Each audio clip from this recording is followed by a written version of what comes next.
Cycle चलाओ जी भर के, जियो जी भर के। G Mart Cycle Paradise, Hero Cycles के ऑथोराइज्ड डीलर, 66 फव्वारा चौक, उज्जैन।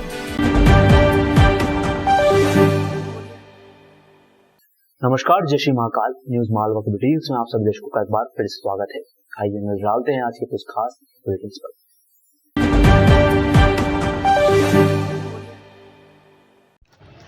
17 महीने की लंबी अवधि के बाद शनिवार से ज्योतिर्लिंग महाकालेश्वर मंदिर में तड़के होने वाली भस्म आरती में श्रद्धालुओं का प्रवेश आरंभ कर दिया गया है। पहले दिन 708 श्रद्धालु भस्म आरती में शामिल हुए। प्रबंध समिति ने 753 श्रद्धालुओं को अनुमति जारी की थी। महाकालेश्वर मंदिर में प्रोटोकॉल के तहत दर्शन करने वाले श्रद्धालुओं से 100 रुपये शुल्क वसूलने वाली व्यवस्था भी लागू हो गई है। इसके लागू होते ही पहले ही दिन प्रोटोकॉल वाले श्रद्धालुओं की संख्या महज 10% ही रह गई। कोरोना की पहली लहर के बाद से ही महाकालेश्वर मंदिर में भस्म आरती में श्रद्धालुओं का प्रवेश बंद था। मंदिर प्रबंध समिति ने कुछ दिन पहले हुई बैठक में हॉल की आधी कैपेसिटी में श्रद्धालुओं को आरती के दौरान प्रवेश देने का निर्णय लिया था। हॉल 2000 लोगों की कैपेसिटी का है। हर रोज़ भस्म आरती में 1000 श्रद्धालुओं को प्रवेश देने की व्यवस्था तय की गई है। इनमें से 850 अनुमतियां ऑनलाइन होंगी, जबकि 150 अनुमतियां ऑफलाइन दी जाएंगी। ऑनलाइन अनुमति प्राप्त करने के लिए श्रद्धालुओं को 200 रुपये प्रति व्यक्ति शुल्क चुकाना होगा। नेता अधिकारियों के फ़ोन कॉल और अपने प्रभाव का इस्तेमाल कर आम श्रद्धालुओं की लाइन से अलग वीआईपी तरीके से दर्शन करने वालों की भीड़ भी अब छटने लगी है।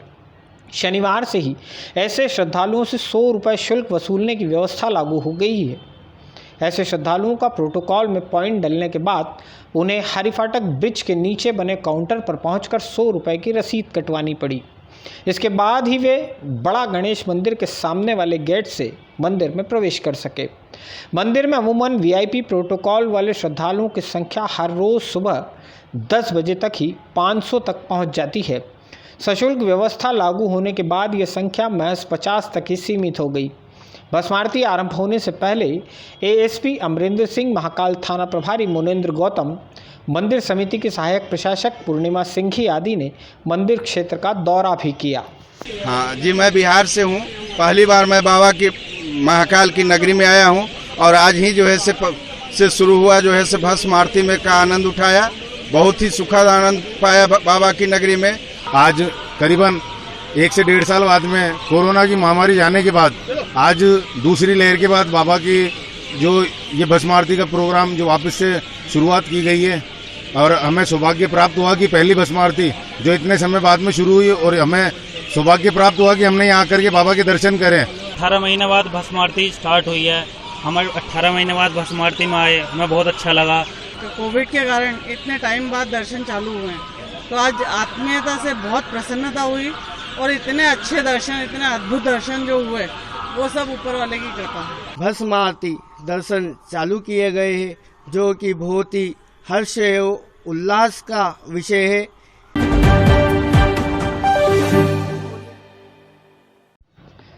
ह्यूमन राइट्स संस्था के नाम पर महिलाओं के साथ ठगी करने वाली आदर्श नगर नागझिरी की एक महिला को पुलिस ने धोखाधड़ी के आरोप में गिरफ्तार कर लिया है। इस महिला पर आरोप है कि उसने संस्था के राष्ट्रीय अध्यक्ष के जाली हस्ताक्षर का इस्तेमाल कर मालवा निमाड़ में कई शहरों में संगठन में नियुक्तियां कर डाली और जिन भी महिलाओं की नियुक्तियां की उनसे रुपए भी ऐंठ लिए। यूनाइटेड ह्यूमन राइट ऑर्गेनाइजेशन के राष्ट्रीय अध्यक्ष मधु यादव की शिकायत पर यह कार्रवाई हुई है। लखनऊ उत्तर प्रदेश की रहने वाली मधु यादव का आरोप है कि उज्जैन के आदर्श नगर में रहने वाली महिला शिरीन हुसैन पहले संगठन में उनके साथ हुआ करती थी। शिरीन ने मधु यादव के नकली हस्ताक्षरों का इस्तेमाल कर नागदा, इंदौर, देवास, बुरहानपुर और उज्जैन में ह्यूमन राइट ऑर्गेनाइजेशन की कई सारी महिलाओं की नियुक्तियां कर डाली। अकेले बुरहानपुर से ही 30 ऐसी महिलाएं सामने आई है जिनसे नियुक्तियों के एवज में 2-2 हज़ार रुपये वसूले गए हैं। मधु यादव उज्जैन आकर इस मामले में कुछ दिन पहले एसपी सत्येंद्र कुमार शुक्ला से भी मिली थी। उनकी शिकायत पर नागझिरी थाने में शिरीन हुसैन के खिलाफ धोखाधड़ी का केस दर्ज किया गया और मामले में शनिवार को उसे गिरफ्तार भी कर लिया गया। सैनी है जो मेरे संगठन में राष्ट्रीय महासचिव थे, इन्होंने मेरे फर्जी सारे जगह सर्टिफिकेट साइन कर करके पूरे एमपी में वितरण किए हैं, जहाँ से मेरे पास शिकायतें आई फिर मैंने उन लोगों को नोटिस दिए, सारे कंप्लेन करके सारे सर्टिफिकेट अपने पास मंगवाए। जब मेरे को जानकारी मिली कि उन्होंने पूरे फर्जी कार्ड में भी साइन फर्जी हैं, तब मैंने उन पर कार्रवाई की, FIR दर्ज करवाई है। ये फरियादी मधु यादव ने एक शिकायत किया है कि वो जो संस्था चलाती है उस संस्था की प्रमुख हैं कोई महिला है जिन्होंने उनके फर्जी हस्ताक्षर करके फर्जी सदस्य बना के अवैध लाभ प्राप्त किया है। इस संबंध में प्रकरण पंजीबद्ध कर विवेचना की जा रही है।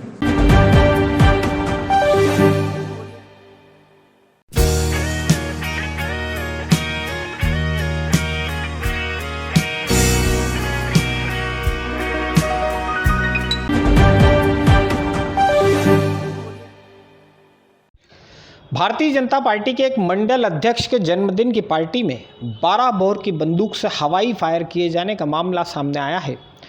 खुद मंडल अध्यक्ष ने ही बंदूक से 2 बार हवाई फायर किए। इस घटनाक्रम का एक वीडियो सोशल मीडिया पर तेजी से वायरल हुआ है। यह घटनाक्रम 8 सितंबर का बताया जा रहा है। महिदपुर में भाजपा के मंडल अध्यक्ष संदीप व्यास के जन्मदिन की पार्टी में हवाई फायर हुए थे। सोशल मीडिया में वायरल हुए वीडियो में संदीप खुद भीड़ के बीच फायर करता हुआ दिखाई दे रहा है। भीड़ फायर के बाद आसपास खड़े कार्यकर्ता ताली बजाते हुए नजर आए। प्रत्यक्षदर्शियों के मुताबिक इसी पार्टी में एक शख्स बड़ा सा चाकू भी लहराता रहा। गौरतलब है कि सुप्रीम कोर्ट ने शादी समारोह, जन्मदिन की पार्टी या अन्य उत्साह के कार्यक्रमों में हवाई फायर करने पर रोक लगा रखी है।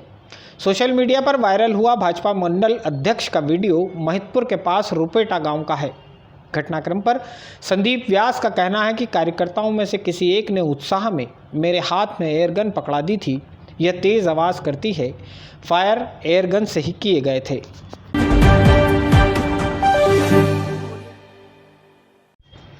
यदि किसी का मकान खाली कराना चाहते हैं तब आपको कोर्ट के चक्कर लगाने की ज़रूरत नहीं है।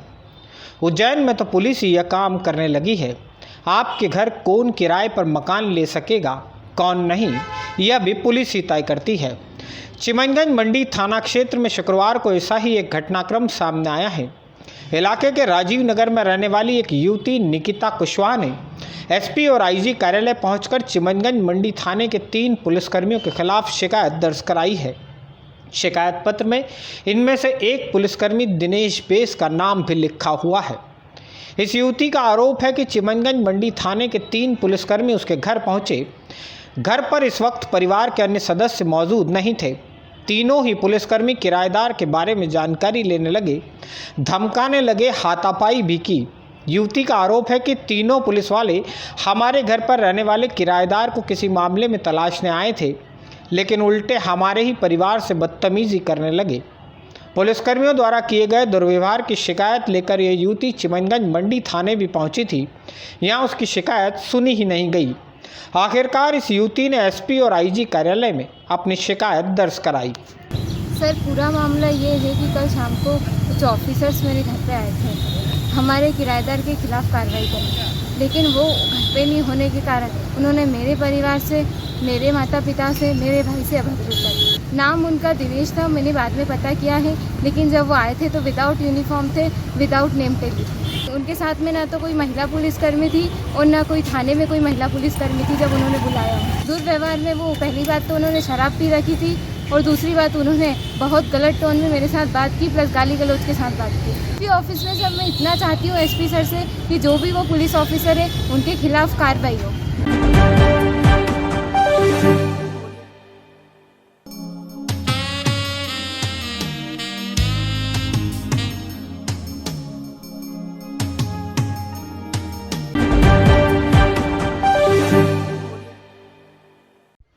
शनिवार को जिला न्यायालय परिसर में नेशनल लोक अदालत का आयोजन किया गया। जिला एवं सत्र न्यायाधीश NP सिंह ने लोक अदालत का शुभारंभ किया। उज्जैन में पहली बार ऐसा हुआ है जब लोक अदालत में निपटने वाले प्रकरणों में कोर्ट फीस वापस देने का निर्णय लिया गया है। लोक अदालत में तकरीबन 16,000 प्रकरण रखे गए। शनिवार को पूरे दिन न्यायालय परिसर में इन प्रकरणों में राजीनामे की प्रक्रिया चलती रही। लोक अदालत में निराकृत हुए प्रकरणों की सही जानकारी समाचार प्रसारित होने तक कोर्ट से जारी नहीं हो सकी थी। इस वर्ष की ये दूसरी नेशनल मेगा लोक अदालत है और इसमें करीब उज्जैन जिले में 43 खंडपीठें बनाई गई हैं, जिसमें सभी प्रकार के मुकदमे एक राजीनामा के माध्यम से निराकृत किए जा सकते हैं। इसके अलावा 8,000 के करीब 8,500 के करीब प्री लिटिगेशन वाले केसेस रखे हुए हैं और 8,500 के करीब है हमारे पास कोर्ट में रेगुलर केसेस रखे गए हैं। खास और इसके साथ विभिन्न विभाग में श्रम न्यायालय वाले प्रकरण भी रखे गए राजीनामा के लिए, नगर निगम के हाउस टैक्स और जल कर वसूली के लिए प्रकरण रखे गए हैं। खासतौर से हम लोगों का एम्फेसिस रहा है कि धारा 138 नेगोशिएबल इंस्ट्रूमेंट एक्ट के केसेस, जिसको चेक बाउंस के नाम से अपन जानते हैं, उनके केसेस में हम प्राथमिकता दे रहे हैं कि उन केसेस की संख्या हमारे यहाँ ज़्यादा है, उन केसेस को प्राथमिकता के आधार पर निपटाएं। आज नेशनल लोक अदालत 11 सितंबर को जिला न्यायालय में आयोजित की जा रही है। 21 कुल खंडपीठ बनाई गई है। यहाँ पर दीवानी आपराधिक प्रकरण और जो लंबित प्रकरण है, उनमें जो राजीनामा होने योग्य होने के प्रकरण, उनको जिस प्रकार से बिजली, जलकर और मोटर या दुर्घटना क्षति की, ये सारे प्रकरण उसमें रखे जाएंगे।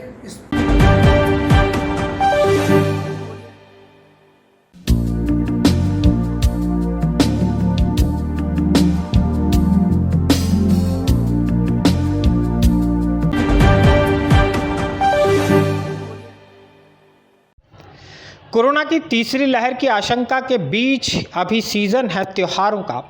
बात जब त्योहार, व्रत और पर्व की हो तो सारे नियम, सारा खौफ पीछे छूट जाता है। शनिवार को सनातनी परिवारों में ऋषि पंचमी का पर्व मनाया गया। महिलाओं ने व्रत किया, आंधी झाड़े से स्नान किया। महाकालेश्वर मंदिर और गया कोठा स्थित सप्त ऋषि मंदिर में भी श्रद्धालुओं ने दर्शन किए। यहाँ महिलाओं की खासी भीड़ रही। आज सप्तऋषि का महत्व है, सप्तऋषि का पूजन होता है आज के दिन। और ये महाकालेश्वर मंदिर प्रांगण में स्थित सप्तऋषि का मंदिर है, जहाँ पे सभी स्त्रियाँ आकर पूजन करती है और उसका फल प्राप्त करती है। रजस्वला रूप में जब स्त्रियाँ रहती है तो उस वक्त उसको जो भी दोष पाप लगता है, उसके लिए, उसकी पवित्रता के लिए यहाँ पूजन किया जा सकता है कि हम उस पवित्र मतलब दोष से मुक्त हो सकते हैं यहाँ जब हम पूजन करते हैं। और आज के दिन नहान का भी बहुत महत्व है। सुबह ब्रह्म मुहूर्त में आंधी झाड़ा करके आता है, उससे स्नान किया जाता है और इसी तरह यहाँ पूजन करके इसका फल प्राप्त किया जाता है। जय श्री महाकाल। आज भादव मास शुक्ल पक्ष पंचमी महातिथि, जिसे ऋषि पंचमी के नाम से भी जाना जाता है। आज के दिन महिलाओं के द्वारा सप्तऋषियों का विशेष पूजन का विधान है। आज महिलाएं सप्तऋषि का पूजन करके जो रजस्वला होने का जो दोष उन्हें घर में प्राप्त होता है, उससे मुक्ति मिलती है। आज ये पूजन करेंगे तो दोषों से, पापों से मुक्ति मिलती है। आज के बुलेटिन में फिलहाल इतना ही। अगला अंक में फिर होगी मुलाकात नए बुलेटिन के साथ। तब तक के लिए जय श्री राम।